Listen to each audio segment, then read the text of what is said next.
Merci les musiciens, Dieu vous bénisse. Tout le monde va bien? Oui. C'est bien, gloire à Dieu. Moi aussi. Il y a à peu près, il y a une semaine, c'est ça, je sors de mon bureau, j'éteins la lumière, je sors de mon bureau, d'un coup je me rappelle que j'ai des cadeaux à prendre sur le canapé. Euh, C'était après Noël, mais bon, j'avais encore des cadeaux à porter. J'allume pas la lumière, je vais prendre les cadeaux et je veux sortir et j'oublie que j'avais mis une petite table, mais alors vraiment petite. Et comme on dit en Suisse, je me suis bien coublé dessus, c'est-à-dire je trébuché, je me suis allongé tout mon long. Et puis le téléphone sonne, mais 2 minutes après, Monsieur Janton, vous êtes tombé. Je dis, comment vous savez ça? Il me dit, mais vous êtes connecté et ça va? Je dis, oui, oui, oui, ça va très bien, oui, ça va. Et Stéphane était arrivé pour venir me chercher, se demandant pourquoi j'arrivais pas. Et je lui dis, je suis avec un ami, vous inquiétez pas. Mais vraiment, c'est formidable ce truc d'être connecté comme ça. Vous qui êtes vieux comme moi, euh, il faut vous connecter, c'est super. Si vous tombez, vous avez un secours immédiat. C'est curieux ça, hein? Bon, sur ce, le lendemain ou le surlendemain, le lendemain, je vais voir un médecin qui me fait une échographie et qui dit ah il faut faire une radio parce que là il faut faire une radio. Alors on prend un rendez-vous. Non, on prend même pas. Si, on prend un rendez-vous. Je vais faire une radio. Et puis il dit oh il y a juste un petit déchirement de l'os, c'est pas bien grave, mais quand même un arrachement de l'os, mais c'est pas bien grave. Il vous faudra porter une attelle pendant à peu près un mois. C'est ça, hein, chérie? Alors bon, me voilà avec une attelle. Et voilà pourquoi vous n'avez pas eu de vidéo dimanche passé, c'est parce que j'avais le bras avec une attelle et puis je me passe ça. Et puis Liliane, je ne sais pas si vous vous rappelez de Liliane. Liliane, c'est une prophétesse. Elle m'écrit mais Dieu te guérit. Et je dis amen, je crois ça. Je vais revoir mon médecin avec les radios. Il me dit écoutez, monsieur Janton, enlevez-moi cette attelle, il n'y a pas besoin. Il n'y a vraiment pas besoin. Il m'a fait faire tous les exercices. Et en effet, je peux bouger mes bras, je peux faire tout ce que je veux. Gloire à Dieu!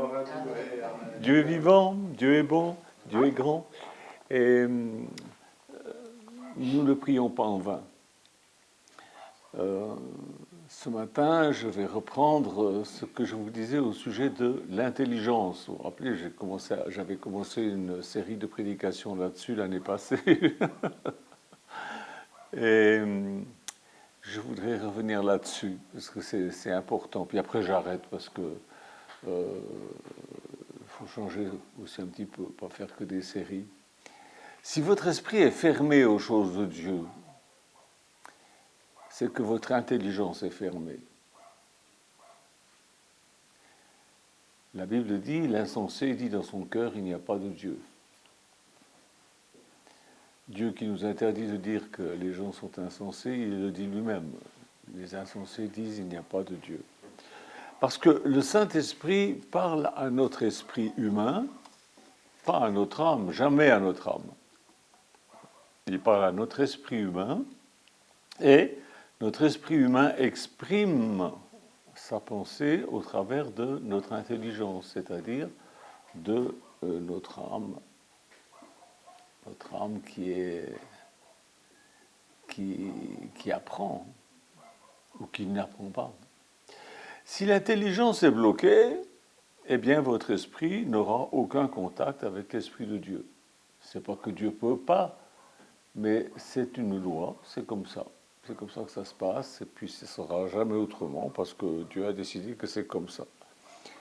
Hier, avec mon frère Philippe et moi, nous parlions d'électricité. Moi, je ne comprends rien du tout, lui, il comprend un peu mieux que moi, mais on parlait de ça, et puis ensuite, j'ai réfléchi à tout ça, à notre conversation, et je me suis dit, aussi puissant que puisse être le courant électrique, il ne peut pas fournir de lumière si le filament de l'ampoule est rompu.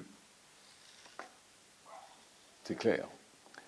C'est pas la faute de la compagnie d'électricité. Elle est puissante, elle peut... hein. C'est tout simplement que le courant ne peut pas passer dans l'ampoule parce qu'il y a un problème dans l'ampoule. Eh bien, de même, si notre intelligence est fermée, l'esprit, le Saint-Esprit et notre esprit n'a aucun moyen ni aucune puissance pour s'exprimer, pour exprimer ce que Dieu cherche à nous dire, à nous révéler, à révéler à notre esprit. C'est pas possible. Vous savez quoi? Je ne suis pas vraiment... Je ne sais pas quoi dire pour aider les gens qui ont un esprit fermé. Quand quelqu'un a un esprit fermé, je parle un moment, puis on voit qu'il détourne la conversation, voilà. Bon. Je ne sais pas trop quoi leur dire. Je ne sais pas que dire pour permettre aux gens dont l'intelligence est bloquée, pour qu'ils reçoivent le renouvellement de leur intelligence. Je ne sais pas quoi dire. J'ai connu des gens merveilleux, et Dieu se servait d'eux puissamment. Eh bien, ils étaient tous des gens intelligents. Pas forcément instruits. Par exemple, regardez Raphaël le gitan. Il n'avait jamais été à l'école, pas instruit, mais il était intelligent. Tous ceux que Dieu utilise puissamment ont un entendement, des pensées et des raisonnements clairs. Si notre intelligence est renouvelée par le Saint-Esprit, notre entendement sera pénétrant. Nous connaîtrons la volonté de Dieu, nous connaîtrons la pensée de Dieu, nous connaîtrons la parole de Dieu, et puis on ne risque pas d'être trompé par quelques religieux dénominationnels qui abusent de son pouvoir. On va relire le texte qu'on avait déjà lu l'autre jour dans Romains 12, au chapitre 12, versets 1 et 2. Je vous demande donc, frères, à cause de la bonté que Dieu vous a témoignée, de lui consacrer votre être entier, que votre corps, vos forces et toutes vos facultés soient mises à sa disposition comme une offrande vivante, sainte et digne d'être agréée.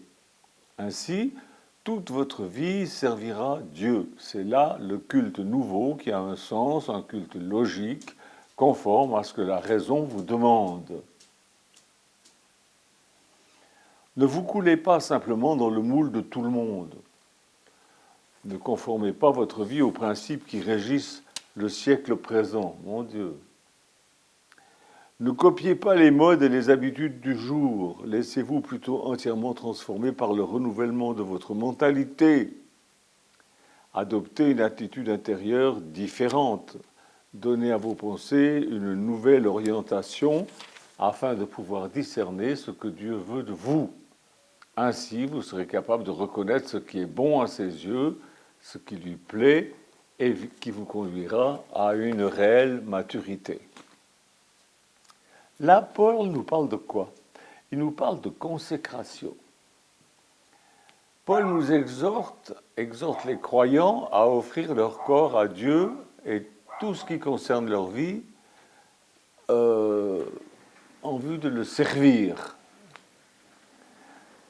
On a un petit chien qui a dû voir une fourmi ou je ne sais pas quoi, alors il aboie, il adore. Le renouvellement de l'intelligence est fondé sur la consécration. Alors, y a-t-il quelque chose qui freine votre marche? J'entends souvent des chrétiens qui prient « Seigneur, quelle est ta volonté ?» Si vous êtes capable de consacrer cette chose qui freine votre marche en l'offrant sur l'autel, Dieu fortifiera votre intelligence. Il faut le faire taire, ce machin. Oui, il faut lui tordre le cou intelligemment.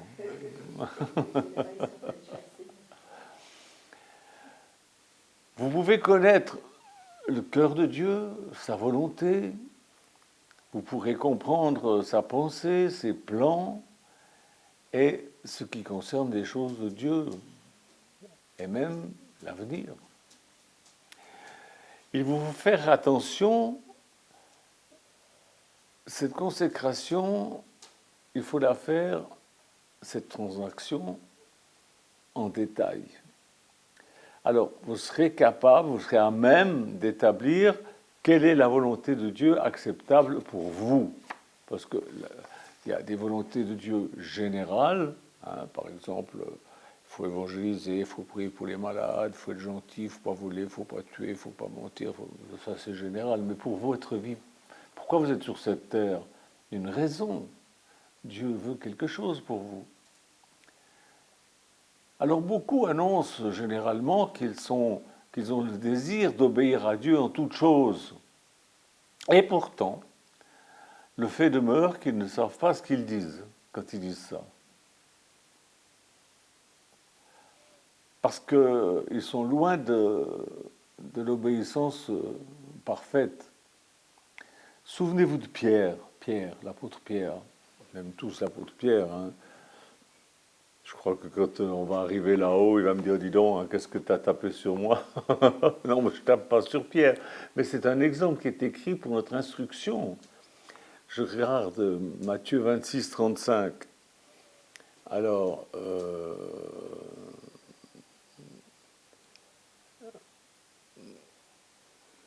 verset 3, 33 déjà. Pierre intervint et lui dit à part, même si tous les autres étaient ébranlés et succombés, moi, jamais. Jésus reprit, vraiment, je t'assure, cette nuit même, avant le chant du coq, tu m'auras déjà renié 3 fois. Pierre réaffirma, même s'il me fallait mourir avec toi, jamais, non, jamais je te renierai. Et tous les disciples protestèrent pareillement de leur fidélité. Vous connaissez l'histoire? C'est ce qui s'est passé? Eh bien, beaucoup ressemblent à Pierre, ils ne savent pas ce que Dieu demande d'eux. Ils ne comprennent pas. Ils ne comprenaient pas qu'il fallait que Jésus soit crucifié, ils ne comprenaient pas qu'il avait ses idées sentimentales, et puis il aimait Jésus, et puis il dit des choses terribles, je mourrai pour toi.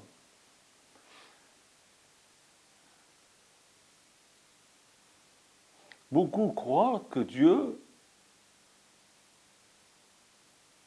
leur demande d'arrêter de fumer. Ça, en général, c'est quelque chose qui circule dans les églises.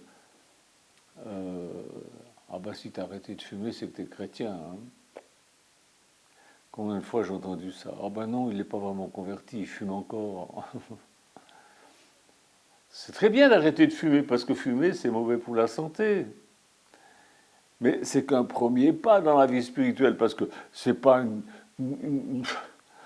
c'est pas une chose qui est très profonde d'arrêter de fumer. D'ailleurs, avant que la cigarette existe, il y avait déjà des chrétiens. Hein. Pas parce qu'ils arrêtaient de fumer qu'ils étaient chrétiens.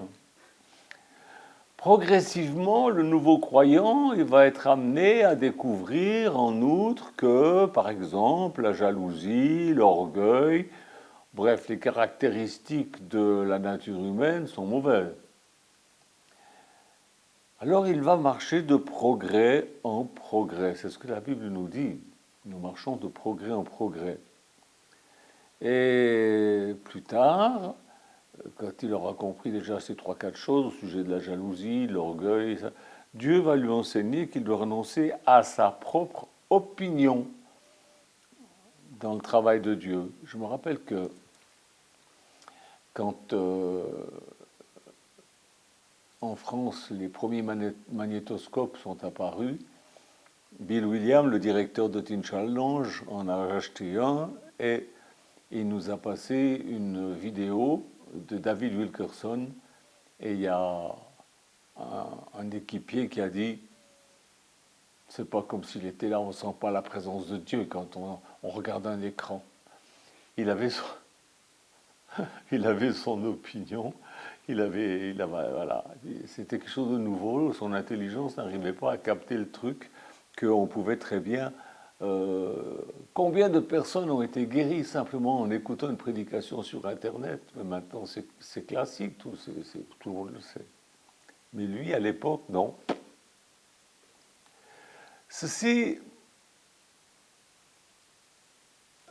le fait de comprendre ces choses-là d'abandonner ses propres opinions pour être ouvert, eh bien, c'est le signe d'un nouveau pas en avant.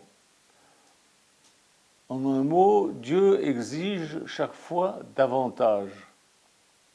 C'est vrai, Dieu est exigeant, mais il n'est pas méchant, mais il est exigeant. Vous voyez, ce que nous offrons à Dieu doit être en rapport avec ce que nous connaissons. Donc il faut connaître, il faut apprendre, il faut chercher. Et ainsi, notre intelligence sera renouvelée et nous montrera ce que nous devons offrir de plus à Dieu. Et on marche de progrès en progrès. Alors, je vais vous dire un truc pas très gentil, mais bon, vous avez l'habitude avec moi. En ce moment, le matin, enfin là aujourd'hui pas, parce qu'il y a un beau soleil magnifique, le pare-brise de ma voiture, il est complètement givré et il faut gratter.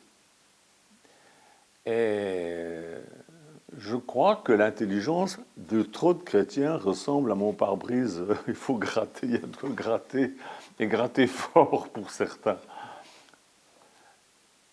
Quand on a bien gratté le pare-brise, ah ben on peut conduire parce qu'on y voit clair. Mais si on ne gratte pas, ben on ne voit pas clair. Il y a un pare-brise, oui, mais il nous empêche de voir. Parce qu'il est rempli de givre, il faut gratter. C'est embêtant de gratter, mais il faut gratter. La raison pour laquelle beaucoup de chrétiens ne connaissent pas la volonté de Dieu pour leur vie, c'est qu'ils n'ont pas un bon récepteur.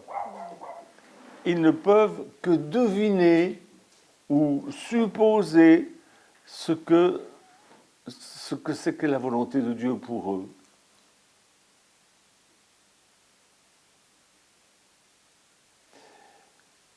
Je me souviens d'une réunion pastorale.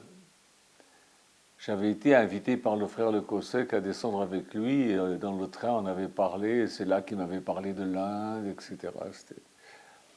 Et on est arrivé à cette réunion pastorale. Et c'est lui qui prêchait. Et il a demandé au pasteur, « Quel don spirituel avez-vous reçu ?»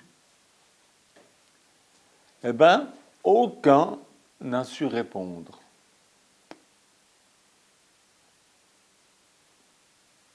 Est-ce que c'était par humilité? Je ne pense pas. On était entre nous, entre pasteurs, on pouvait très bien se parler.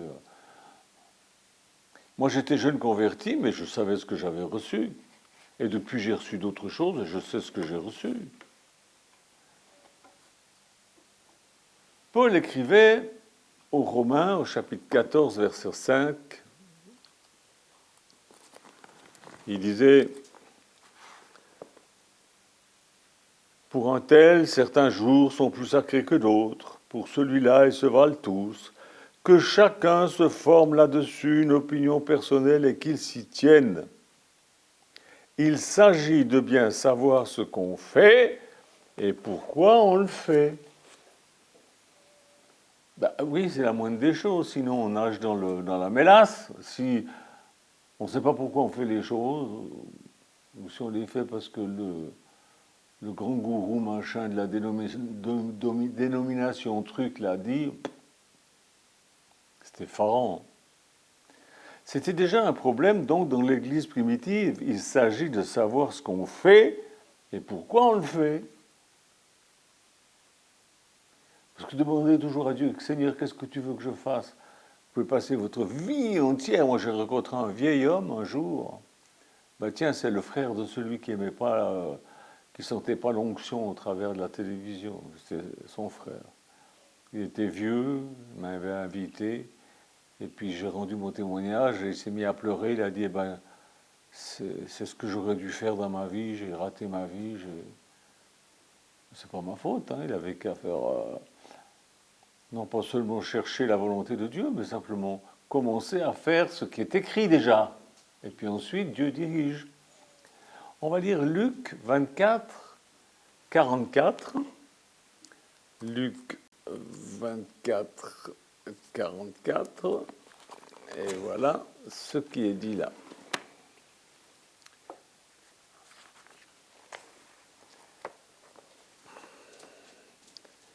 Jésus leur dit, voici, réalisez ce que je vous ai souvent annoncé quand j'étais encore parmi vous, parce qu'il était ressuscité. Et ce que je vous disais, il faut que tout ce qui est écrit de moi dans la loi de Moïse et dans les prophètes et dans les psaumes reçoive son accomplissement. C'est-à-dire il faut que les prophéties s'accomplissent. Mais quand Jésus leur disait ça, Pierre dit non, non, non, non, non, non, moi jamais je permettrai. Là-dessus, il leur ouvrit l'intelligence pour qu'ils puissent comprendre les Écritures. Alors tout le monde pense que Jésus a pris sa baguette magique. D'un coup de baguette magique, ting ting, j'ouvre l'intelligence, tang dang. Non, c'est pas ça. Il dit, vous voyez, il est écrit clairement que le Messie doit souffrir, mais qu'il ressuscitera des morts 3 jours après. Il est dit aussi qu'on annoncera de sa part à tous les hommes qu'ils doivent se repentir et se convertir pour obtenir le pardon des péchés. Ce message sera proclamé à tous les peuples, en commençant par Jérusalem. C'est vous qui rendrez témoignage de ça. Quant à moi, je vous enverrai bientôt le don de mon Père que mon Père a promis. Vous donc restez ici dans cette ville jusqu'à ce que vous soyez revêtus de la puissance céleste. Il leur a ouvert l'intelligence comment ? Par les Écritures, en leur expliquant les Écritures, pas d'une façon magique. Dieu ne va pas ouvrir votre intelligence d'une façon magique. Ça n'existe pas. Jésus leur a expliqué les Écritures. C'est ainsi qu'il leur a ouvert l'intelligence.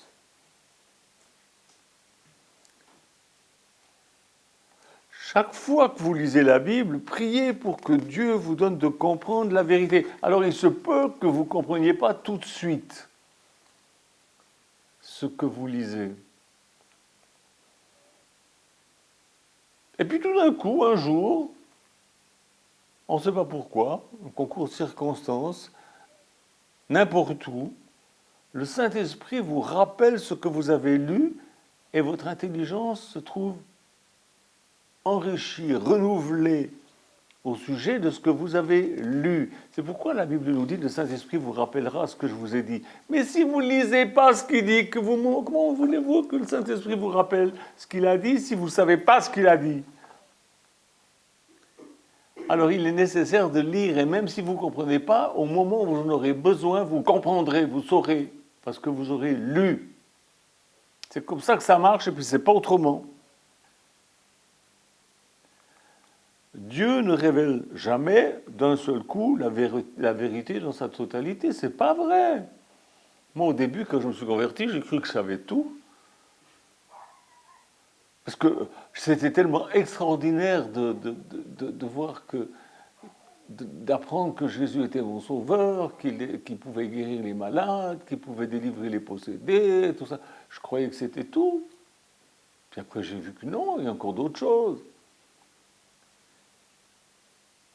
Mais si vous ne lisez pas la Bible, votre intelligence sera comme un pare-brise plein de givre.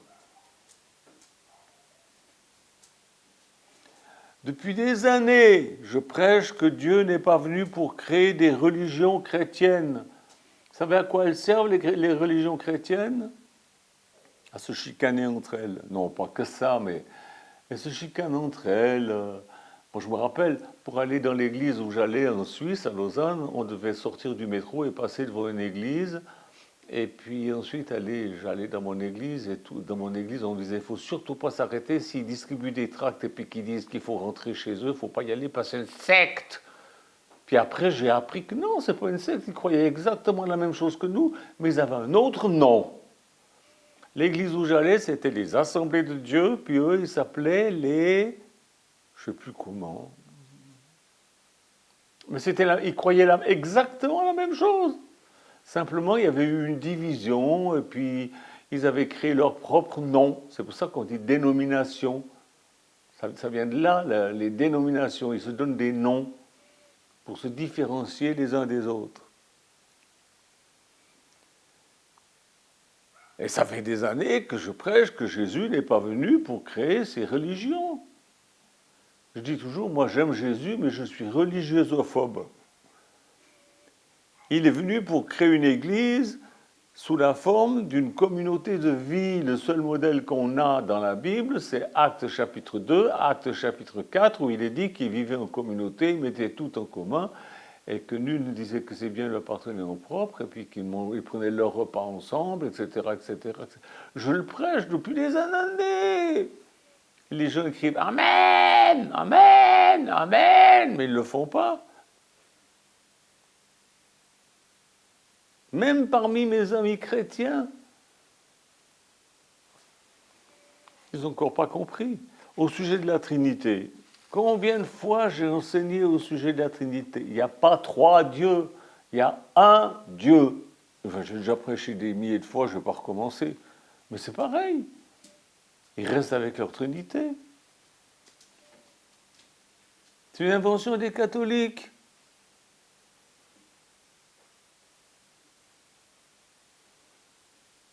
Un Dieu à trois têtes. Au sujet de, par exemple, pour le baptême à la place des morts, c'est écrit dans la Bible. Si Jésus n'est pas ressuscité, que font donc ceux qui sont baptisés pour les morts? S'il n'y a pas de résurrection, pourquoi se font-ils baptiser pour eux? C'est écrit, ils le faisaient. Mais aujourd'hui, on dit, oh non, c'était, non, ben vous savez, c'était une doctrine, c'était autrefois, mais maintenant, ah bon? Au sujet des 7 sceaux de l'Apocalypse, des 7 âges de l'Apocalypse, combien de fois j'ai enseigné ces choses-là? Eh bien, c'est pareil. Ça rentre là, ça sort là. C'est pas la faute de Dieu, c'est pas parce que je ne l'ai pas enseigné. C'est que leur tradition annule la compréhension des Écritures. C'est tout. Lisons Marc chapitre 7, verset 13. Vous êtes encore là? Vous supportez ce que je dis? Marc chapitre 7, verset 13. Voilà comment vous annulez la parole de Dieu par une tradition que vous avez vous-même établie et que vous vous transmettez les uns aux autres et vous faites bien d'autres choses du même genre. C'est Jésus qui parle, hein? Vous annulez la parole de Dieu au profit de vos traditions. Les traditions, voilà.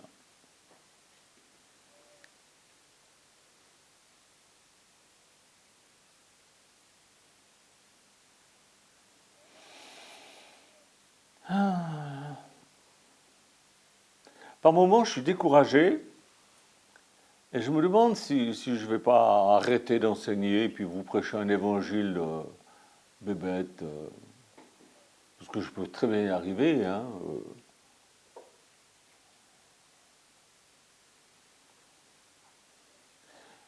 Mais aussitôt que je pense ça, je me dis comme Paul, malheur à moi si je n'annonce pas l'évangile.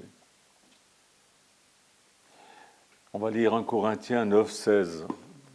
1 Corinthiens 9, 16. Vous allez voir ce qu'il dit l'apôtre Paul. En effet, le seul fait d'annoncer l'évangile n'est pas un titre de gloire pour moi. C'est une obligation qui m'est imposée.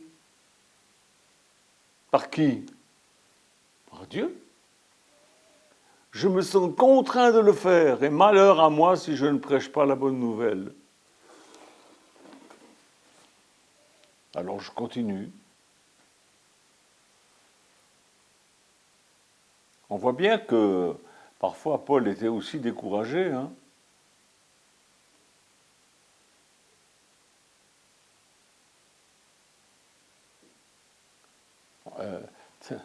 Si je reprends le texte tel qu'il est là, c'était au sujet de l'argent.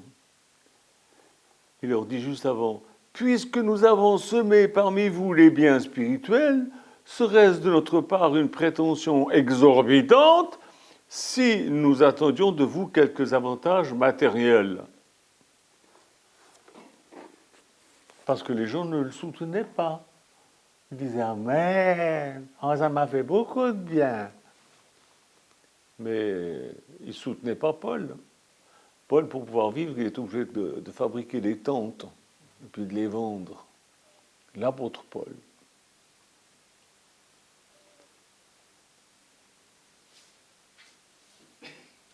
Parfois, il était découragé.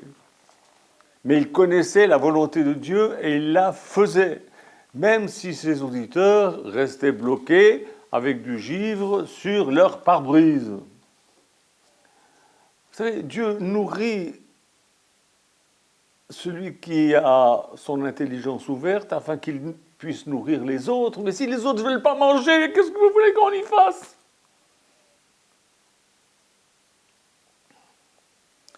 Souvent, des chrétiens, après avoir écouté ce que je prêche, me disent « Oui, mais moi, à mon avis, je pense que... » Tais-toi!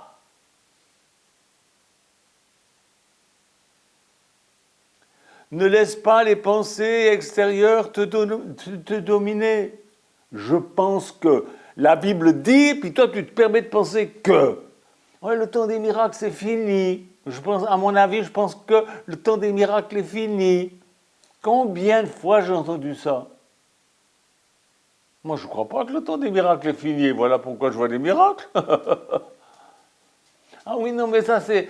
Alors là, il y a certains hommes qui c'est spécial pour eux, ils ont un ministère comme ça. Non, c'est pas vrai, il a dit, tous ceux qui croiront, voici les miracles qui accompagneront ceux qui croiront, ils imposeront les mains aux malades, les malades seront guéris. Pourquoi vous ne le faites pas?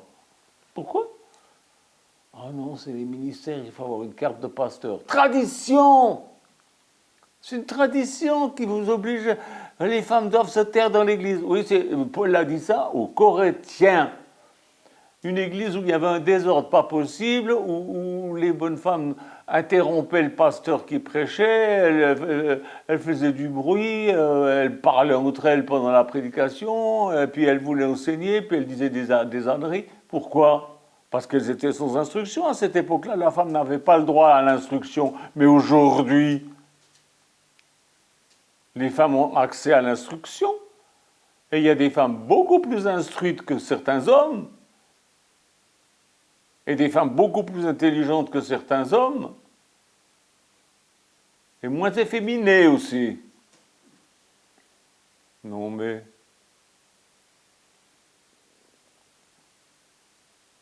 Vous allez me dire, ben, elle commence bien l'année. Moi, vous ne me changerez pas, hein.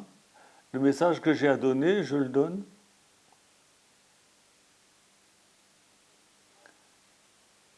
Ne laissez pas les pensées extérieures vous dominer. Votre dénomination vous dit une chose, ok, mais est-ce que c'est dans la Bible? Si vous écoutez votre dénomination vous enseigner des choses qui ne sont pas dans la Bible, c'est que votre intelligence, elle est malade. La Bible dit, sortez du milieu d'eux. Moi, je suis sorti. Je dis non, je ne veux pas participer à ce truc-là, non. Si votre dénomination, c'est-à-dire votre religion qui porte un nom, trouve des excuses pour ne pas enseigner certaines vérités de la Bible et que vous l'écoutiez et que vous croyez ce qu'il raconte, c'est que votre intelligence est malade. Il y a besoin de gratter le pare-brise.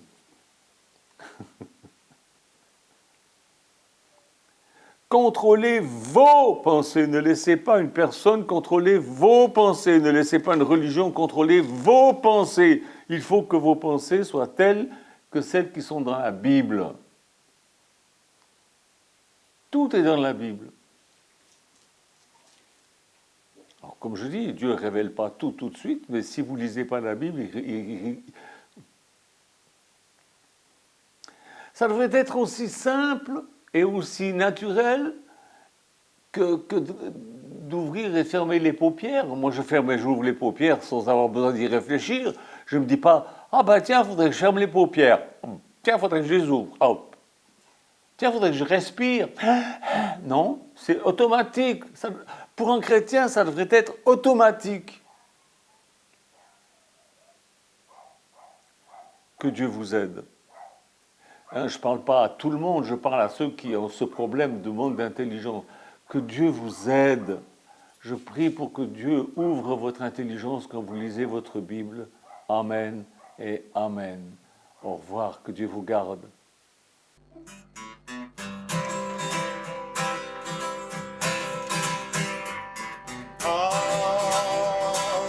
Alléluia,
si je tombe, il me relèvera.